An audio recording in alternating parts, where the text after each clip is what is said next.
Hello, everybody. Welcome back to the Insightful Thinkers podcast. Today we are talking about dreams. Good morning, by the way, everyone, if you're listening on the morning of release, Monday mornings every week. But yeah, let's talk about dreams today. In-depth analysis into this. So the main sources for this episode were Hobson's book, Dreaming, A Very Short Introduction.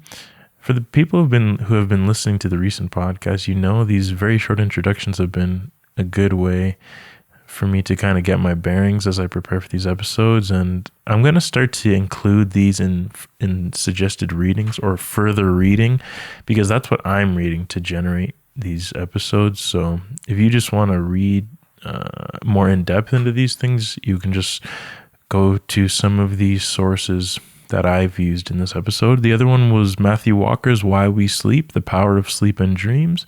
And the last one was my intro psychology textbook, a handy one by Lillian Feld and authors. What is dreaming? The most broad, general, and indisputable definition of dreaming, according to Hobson, is mental activity occurring in sleep, most notably during REM sleep. What is REM sleep? REM sleep is rapid eye movement sleep, and this is the stage of sleep during which the brain is most active and during which vivid dreaming most often occurs. This contrasts with non-REM sleep, NREM sleep. These are the stages 1 through 4 of the sleep cycle, during which rapid eye movements do not occur and dreaming is less frequent and vivid. Dreaming still occurs during non-REM sleep, but most of the time REM sleep is like completely associated with dreaming. So what are some of the kind of main features of dreaming that everyone experiences? Well, there's hallucination, first of all. So you're seeing things that aren't really there. How many times in your dreams do you kind of see things that obviously just I guess the nature of dreams is it's all a hallucination, because none of that is really there. I was kind of thinking more along the lines of within the dream, things aren't really there, but I guess this means more of the fact that nothing that you're seeing is there. So you are hallucinating while you're dreaming away. I actually never thought of that in preparation for this episode, but that's definitely what it means. It's that the dream that's happening is seeing things that is not there. There's delusion, and this is believing things that could not possibly be true. So think you're flying or you're Superman or whatever your dreams are, you're believing it at the time, but that's obviously not true. There's disorientation. There's confusion about time and place. How many times do you actually know exactly where you are in a dream or what time it is? You're very confused and disoriented. There's emotional lability, which means there are extreme swings in your emotions while you're dreaming. And then there's amnesia, because you're unable to remember some or all of the dream. How often do you sometimes even remember the dream right after waking, but then maybe 10 minutes later, you totally forget about the dream. And you're like, I wanted to remember that dream, but you have no memory at all of it. So those are the cardinal cognitive features. Cognitive is like the mind and kind of the way we think about things. So those are the cardinal features of dreaming, the way it plays out in your mind. There's also lucid dreaming, as some people experience, and this is the awareness that you are dreaming. And most people report at least having one lucid dream in their lifetime. I don't know if you guys have had any. I believe I've had a couple where I know I'm dreaming, but the dream can still continue, and I feel like I have some form of control over it. It's only happened to me a couple times. Some people, I know they said it has happened to them. They often experience lucid dreams. And lucid dreaming is interesting because it sometimes allows for partial control of dreams, like I mentioned. So the ability to become a lucid dreamer during a nightmare, for instance, and studies have actually been done on this, improves the dream's outcome. So if you can become a lucid dreamer, then you can actually kind of turn these nightmares around. How often do you have nightmares and you feel like you have no control over what's happening? And that's the worst.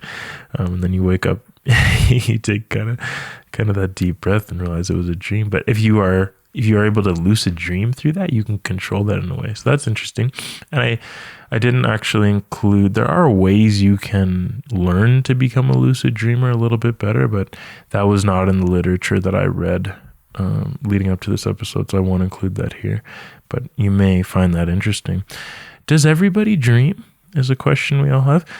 And the answer to that, quite simply, is yes. All human beings who have been studied in sleep labs do have brain activation and exhibit REM sleep. So this essentially means you are dreaming. Remember, REM is rapid eye movement sleep when dreams occur. And when they're awakened during REM sleep, 95% of sleepers studied in the lab do report that they were dreaming, because the way you usually remember dreams is when you awaken, like during that REM sleep cycle, and you're like right during that dream and you wake up right after. But if you pass that sleep stage and then you wake up way later, you usually totally forget that, because what's happening is that, well, what's said in, I believe this is from just general psychology textbook, is that poor dream recall by many people is a function, or sorry, this is actually from Hobson, Dreaming: A Very Short Introduction. So poor dream recall by many people is a function of the abolition of memory systems while dreaming, because the chemical systems that are responsible for memory are completely turned off while dreaming. It is difficult to have recall unless you wake up immediately to restore the availability of these chemicals to the brain. So the idea is that while you're dreaming, there's a certain kind of chemical environment in the brain, and when you wake up during that chemical environment, you are able to recount your dream and remember it. But if you're in REM sleep and then you leave that sleep stage and then the chemical environment leaves the brain, you can't conjure up what the dream was about, because the chemical processes that are happening are totally gone from the brain. So how can you recount that? And that's kind of into the weeds of like how memory works in the brain and things like this. But essentially all you need to know is that if you don't wake up during that REM sleep time when you are dreaming, you're probably not going to remember your dream. So we kind of have centered ourselves in what dreams are. Everyone knows what a dream is, but kind of some background information into kind of dreaming and how it works in the brain. Let's talk about the history of dream research and kind of how we got to this stage of even knowing. And I said it kind of, we know so much about dreams. How do we know all of this? How do we get to this stage where I can just say these things that, oh, it's simple as that. The chemical systems that are responsible for memory while dreaming, they need to get reactivated to be able to remember the dream. How am I able to say these things? Well, we started with, let's take it way back. So we've been trying to decipher the meaning of dreams for thousands of years. The Babylonians, for instance, believed that dreams were sent by the gods. The Assyrians thought that dreams contained signs or omens. The Greeks built dream temples in which visitors awaited prophecies sent by the gods. And North American Indians believed that dreams revealed hidden wishes and desires. And Freud also agreed with the North American Indians in a way, that dreams revealed hidden wishes and desires. So, and we're going to talk a lot about Freud here, but the idea is just that interpretation has always been the main goal of deciphering dreams. It's never been about what's happening in the brain, because the technology just wasn't at that stage. It was just all about, when you have a dream, what does it mean? And all cultures have, and still to this day, kind of tried to decipher dream meanings, but evidence doesn't show that scientific evidence doesn't support the fact that there is some kind of underlying meaning to these dreams. And well, why is this? It's because when we're going to talk about this in the case of Freud, because Freud was perpetuating theories that he could kind of reverse engineer. Once you had a dream and you reported it to Freud, he could reverse engineer that dream that you told him, and then he could tell you what it meant. And he's not the first one to do this, but we're just going to talk about how, even though Freud is kind of like a famous individual in psychology and is still celebrated for how far ahead of his time he was, but we're going to use the example of Freud to show why we can't just we can't really scientifically prove that dreams do have an underlying meaning. So Freud believed that unconscious wishes and sexual wishes were kept in the unconscious until the ego was weakened by sleep. So the ego for Freud acted as sort of a mental censor for unpalatable feelings to remain at bay. Dreams allowed these instincts to remain subdued in daily life. Freud's idea was that if we didn't have dreams, then all of these kind of unpalatable unconscious wishes and sexual desires would come out, and he says it would wake us up during sleep. Dreams are to kind of keep all of this subdued and at bay, and that's where it's like a release kind of a thing almost during dreams. But now we're going to talk about the issues with Freud's work here. His work suffered from two fatal scientific defects. One is the absence of relevant brain science, and Freud is not at fault for this. He was such a genius thinker, and such a revolutionary thinker. Why do I say this? Because he was the first one to really, in psychology, talk about the unconscious mind, and dreams, and really like lay out a full theory of how dreams worked and how the unconscious mind worked and things like this. So he was just a product of his time, and his ambition really pushed him far ahead of his time, and it's not his fault that he didn't have relevant brain science. And he actually knew that the eventual science would be the key, and he would someday have to revise his theories. But either way, he didn't have relevant brain science to back up what he was talking about, and this led to a lack of testable predictions from his theories. So Freud believed that, as I alluded to, that he could decrypt the disguised dream, which he called the manifest content, and reverse engineer it to reveal the true meaning, the latent content. So he could find the underlying meaning in your dream. And with some training in psychoanalysis, you can do it too, kind of thing. And many psychoanalysts did that, and I bet some still do to this day, even though it is unscientific. But a theory, we talked about this in the Structure of Scientific Revolutions, where we dealt with what it means to have a theory and a revolutionary theory. If a theory cannot generate testable predictions, it's not really a theory at all, is it? So you can't simply work your way backward and generate your own answers to explain a phenomenon. That's not what a theory is. So that's why Freud's theories didn't work. In Gödel, Escher, and Bach, a legendary book by Douglas Hofstadter, he points out that it's simply inadequate to conduct only retrospective analysis. Everything seems clear and convincing in the retrospectroscope, he calls it. Everything seems clear in hindsight.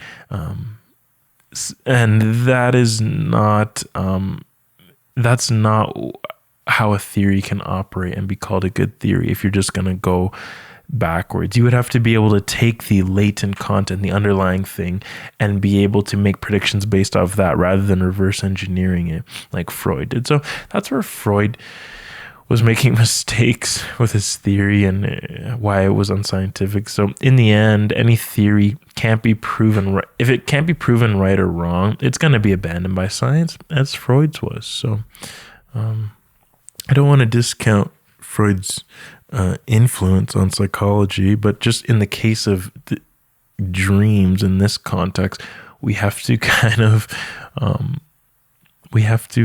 put down what he was talking about just to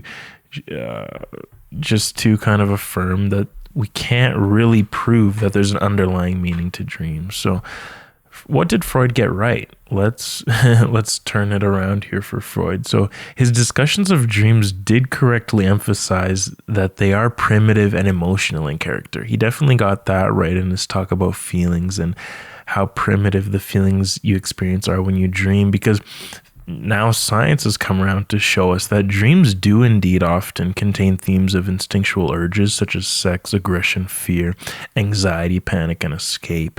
And this is what Freud called the primary process, contrasting with the tamer, more civilized and rationalized secondary process that takes place while awake. So he really was spot on about this idea that while we dream, we experience very different feelings, more primitive feelings, a primary process of feelings compared to when we're awake. These urges usually don't come out as much in some of these anxieties, but while we dream, they almost come to light. Your unconscious comes to light. And this is where Freud was kind of a visionary, because if you really take into account what's happening when you dream, it is like your subconscious is finally coming to the forefront. And it's unbelievable how Freud was able to achieve these insights. So these insights really were still spot on, even without the relevant science, and even though his overall theory was bogus. So he really kind of was very influential. And this is by no means an episode about Freud, but he was very influential. And some of his insights were correct, but what I really want you to take away from this is that his theories were unscientific, and we can't prove that there's some kind of an underlying meaning to our dreams. The verdict really that we know now is that we dream because our brains are activated during sleep. Simple as that, not because of unconscious wishes or drives or things like this.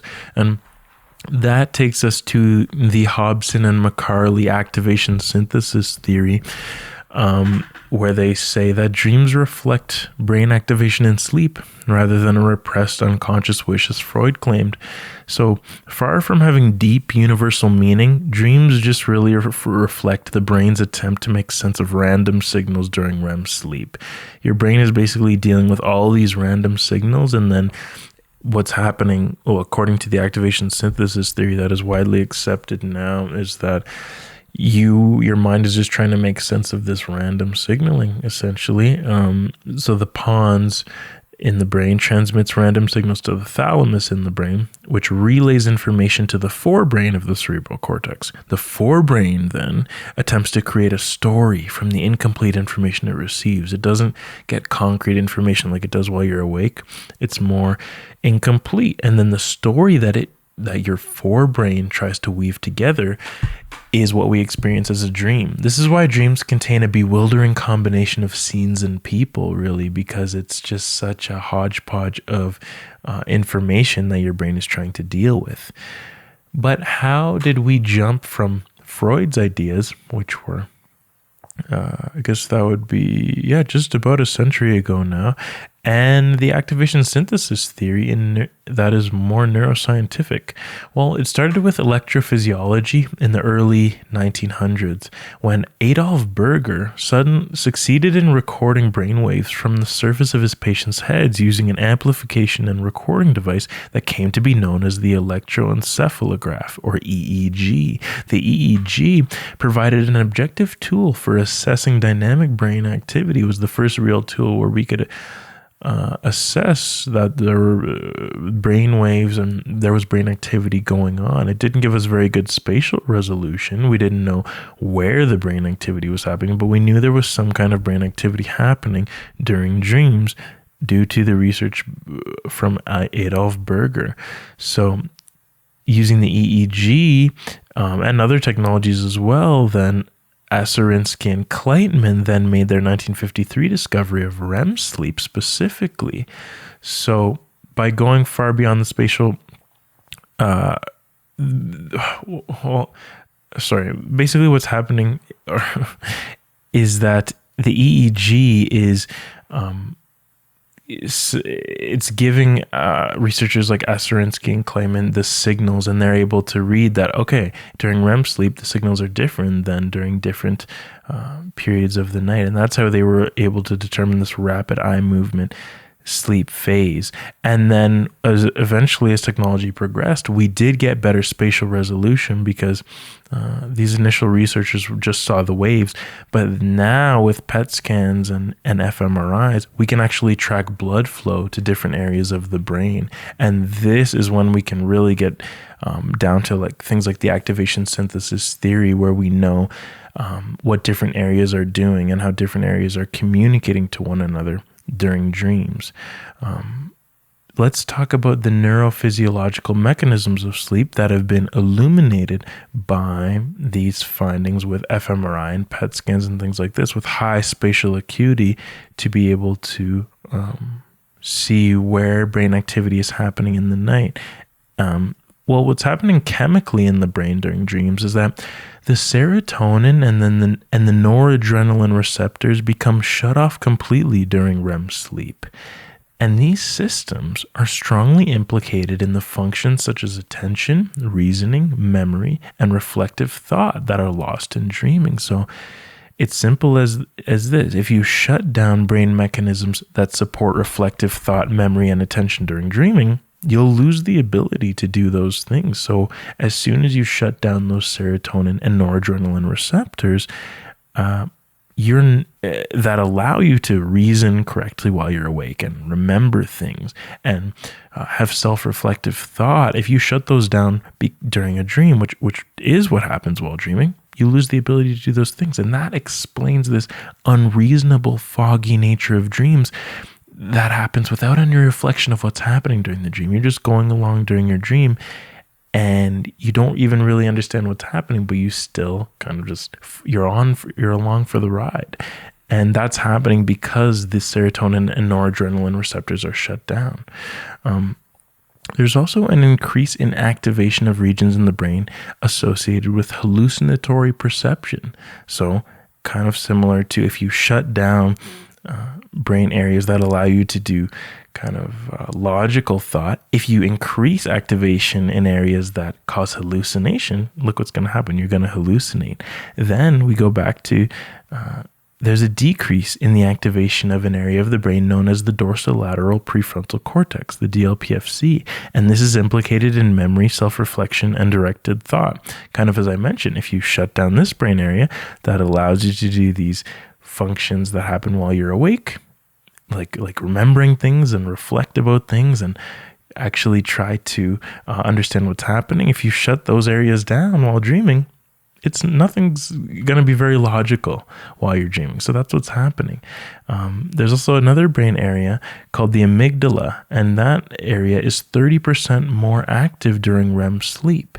And the amygdala, it being more active, that helps to explain the emotional lability of dreams that we talked about in the main principles of dreams, the fact that there are inconsistent emotions while dreaming. The amygdala is implicated in emotions and in processing emotions. So if you increase activity in the amygdala, there's going to be more emotions happening. It's basically simple as, well, it's not simple as that, but that's kind of the broad picture of what's happening. 30% increase in the amygdala. All you need to know is dreams, there are going to be a lot of emotions happening.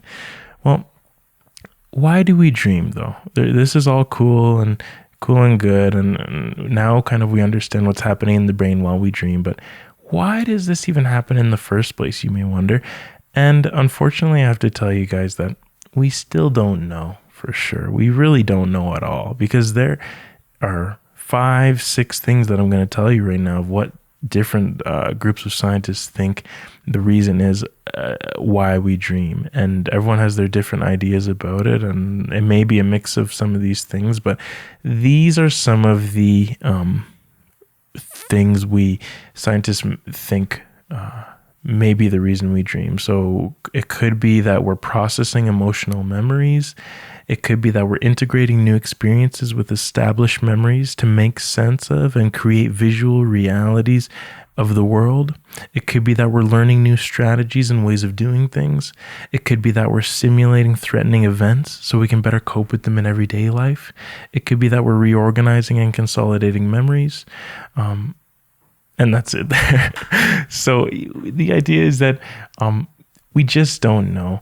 And that's the nature of science. When we get closer, we don't just stumble upon a be-all and end-all answer. Oftentimes, new studies come out that go contrary with new discoveries, and oftentimes it's a mix of ones, and it's going to take a lot more research to figure out exactly why we dream, but we just really don't know for sure. So that was kind of disappointing when I first was doing my readings for this episode, because you really want to know why these things happen, because it's one thing to know what is happening, and that is kind of cool, but I always like to know the why. And the fact that we don't really know that with dreams makes it a tougher in-depth analysis to have, because there's no kind of secret underlying reason why we dream. It just is something that happens, it seems, and we don't know exactly why. It must have some type of a purpose if we do have it, according to laws of natural selection and things like this. But you really just, there's no real reason. So next time you have a dream, yeah, it may be interesting, and yeah, you may be able to analyze that, oh, that was in my subconscious mind and then it came to light. But it doesn't mean that if you dream about riches, you're going to be rich, or if you dream about that special person, you are going to be able to see that person the next day, or if grandma dies in your dream, grandma's going to die. It could be a coincidence that it does happen, but there are no premonitions there, and it's just your brain making sense of random signaling, it seems. It has, and kind of going along with this idea, it may just be an epiphenomenon. And an epiphenomenon means that it has no specific function, and it's only a byproduct of random neural activity. And that's what the philosopher Owen Flanagan says. It just is kind of like like a light bulb, we make it to generate light, but it also gives off heat. And maybe that heat is what the dream is, really. And it may be no more than that, guys. So sorry to not be able to give you guys kind of a deep meaning about what dreams really mean. But that's what it is. That's what science has told us. And because we can study dreams scientifically, I have to rely on the science on this one. Thank you guys for listening in to this episode on dreams. This was perhaps not the most interesting one in the world for me, again, because that why was not there at the end. But I hope you guys found most of it interesting about some of the brain areas that are being activated, and kind of just the mechanisms that are happening, and even the history of dream research kind of things. I did want to actually mention one more study, though, kind of that may lead us towards an idea of why we dream, or a clearer picture. Individuals have shown improved performance without knowing how or why, just simply after sleeping, improved performance on tasks. So if they're deprived of REM sleep, though, they show no improvement in task performance. So this could lead us to the idea that maybe dreams are for consolidating memory and consolidating dreams specifically. We know sleep, we know the benefits of sleep, and you do need sleep to get better at different tasks and things like this. But maybe just the fact that if REM sleep is deprived, the fact that you show no improvement in task performance, it means right then and there that dreams do play a role in kind of improving tasks that you learn throughout the day, or consolidating memory, or learning. So that's just one study, though, and it is only correlational. So those two things right there kind of rule out the idea that you can just conclude that then and there, oh yeah, you need dreams for consolidation of memory. That's just one study, but we're getting closer to answers. That's the nature of science. We won't be picking this topic up anytime soon, because we may never know what dreams really are for. If you like this episode, or simply like in-depth analysis into a lot of topics, you guys, please share it with somebody who would find this topic interesting, dreams or science, someone you know who would like this type of stuff. Please subscribe to the podcast on whatever platform you're listening on or watching on. Leave a star rating, a review, a like or a dislike, and please share your ideas from the Connect page on the website, YouTube, Instagram at Insightful Thinkers Media, or Twitter at Team ITM. Please check out the poems and articles on the website as well. And if you want to join the monthly ITP video conference call, everybody, you can support the podcast on Patreon. Whatever you guys do, listening and watching will always be Will always be plenty, guys. So thank you. This is a very early one. So I apologize if some of these things I'm saying are irreverent or whatever, but tough schedule today for me to start the week, but we got to do it every Monday morning. Thank you guys for listening in, and no two are going to be alike. Some I'm going to have laser focus, some it's going to be super early, but you just got to keep doing it. You got to keep doing what you love. So let's do that this week, everybody. Monday morning, I hope you guys start your week off right. I'm starting my week off right, although I will be very tired, but that's what it's all about. So thank you guys for tuning into the Insightful Thinkers podcast. We'll be back next Monday morning, no matter what, for more in-depth analysis into a diverse set of topics. Take care, everybody.